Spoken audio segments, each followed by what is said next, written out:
Alright, we're going to depart from military surplus, and today I just want to show you a old 5.7 that I picked up off Gunbroker. I got this one and it was in really good condition. It's about 15 or 16 years old, and it's the USG model, so it's about 2 generations behind the typical 5.7s. The current 5.7 is the MRD model, and there's the Mark II model. This is the model that came before that, but it's after the IOM model, so it's like the 2nd gen model. They're a little bit cheaper, and ammo's a little bit cheaper because the Ruger and the Palmetto State Armory and the Smith & Wesson 5.7s are out now. But I just like these ones. These are classic. So what do you get in the box? This is kind of like a time capsule of what it used to be. An old letter about including a cartridge case. This is about not using earlier production magazines because there's a magazine safety or magazine disconnect, and then you get a manual. I don't know. These are fun to read. Okay, you get your lock, the lock always. Here's that spent cartridge that they talked about. You get 2 tools in here. I had to look in the manual to see what they were for. The first one's kind of self-explanatory. This is a sight adjustment tool, and this little plastic tool right here is used to remove the, or I think it's to disconnect the spring and to change the magazine to the other side. I think because the magazine is ambidextrous, or the magazine cap can be switched, not ambidextrous. Side. What is this little thing? This is a cleaning kit, and inside it comes with a brass brush, a nylon brush, a patch puller, and 2 rods, and it connects to this top, and you can use this to pull it. Right? It's not the nicest cleaning kit, but it's nice that it's included. Okay, like that. Usually it comes with 3 magazines. This one in particular came with 2, so it was missing a magazine. That's basically the only thing that was missing from this kit. And here's your gun. So this one is in flat dark earth. You can tell that's in really good condition because the sticker that originally was on it is still there, so the original owner did not remove it. And you can just tell, usually just by the condition of the plastic, you see that there's still the texture. It's in pretty good condition. There's no shiny spots or wear spots on it, really. Okay, so I'll just show you how this functions, and then we'll finish this video up.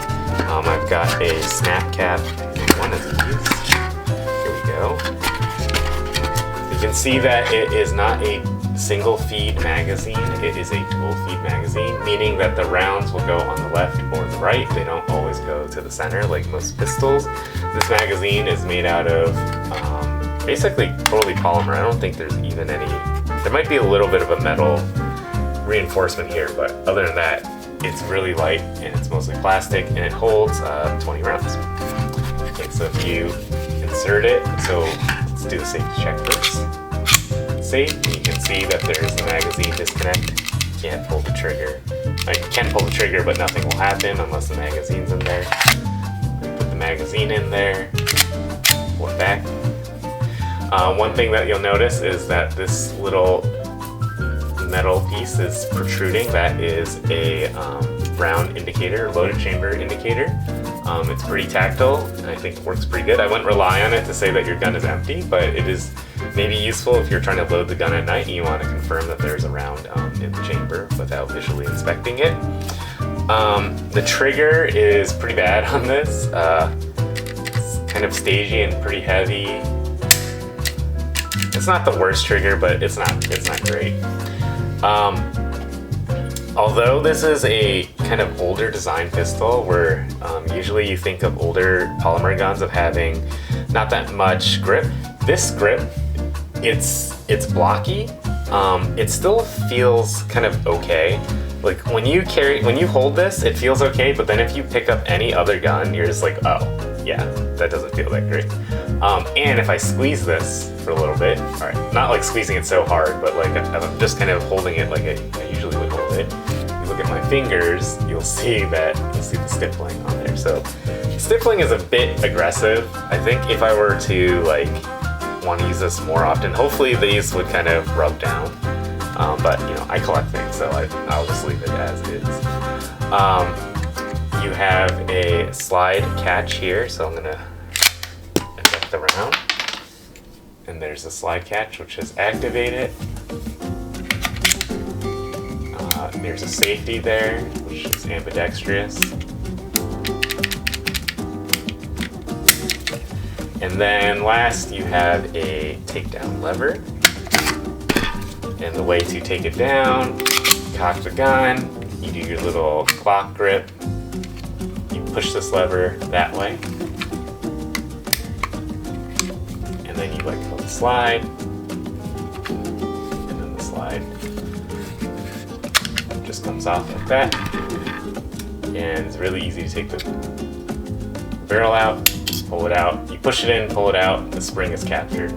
That's it. That's all you need to do to clean it. You can remove, there is, you know, the slide is made out of plastic, or the outer shell is plastic, but the inner shell is metal. You can remove the plastic shell by removing this pin, right? And you can do a deeper clean. The issue is when you take this pin out, over time it kind of messes up the polymer. Sorry, hold on. It messes up the polymer. You're not going to be able to put it in later, so you want to do it minimally.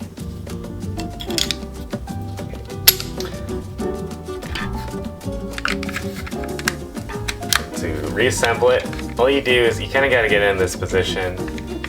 You squish it down, and then you just pull the slide back. There you go. It's assembled. Last thing, features-wise. This comes with an adjustable 3-dot sight. So you can see that they're adjustable. The ammo types will kind of change your point of aim, I think. So it is nice to have the adjustable sights. I've heard conflicting reports that these might not hold 0, you know, if you're carrying it or if it gets knocked around. So a lot of people do prefer the fixed sights, but usually the adjustable sights are a little bit more common to get. I found a few gunbroker listings with the fixed sights and black, but I never saw any with the flat dark earth, or an even rare olive drab with the fixed sights. So just, you know, I preferred to have the olive drab over the fixed sights, but if you want the fixed sight ones, you'll probably have to get it in black. And the black ones don't look bad, they look pretty cool.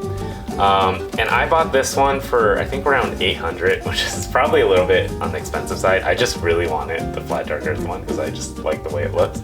But you can get some new old stocks of the black versions. I've seen them go as low as like $600 to $700, which is quite a steal. They're not as, you know, you could get it cheaper if you got the Ruger or the PSA. But if you just want like the old school 5.7, I would suggest getting one of these old school Gen 2 black ones, or the flat dark earth one. So anyway, hope you like this unboxing.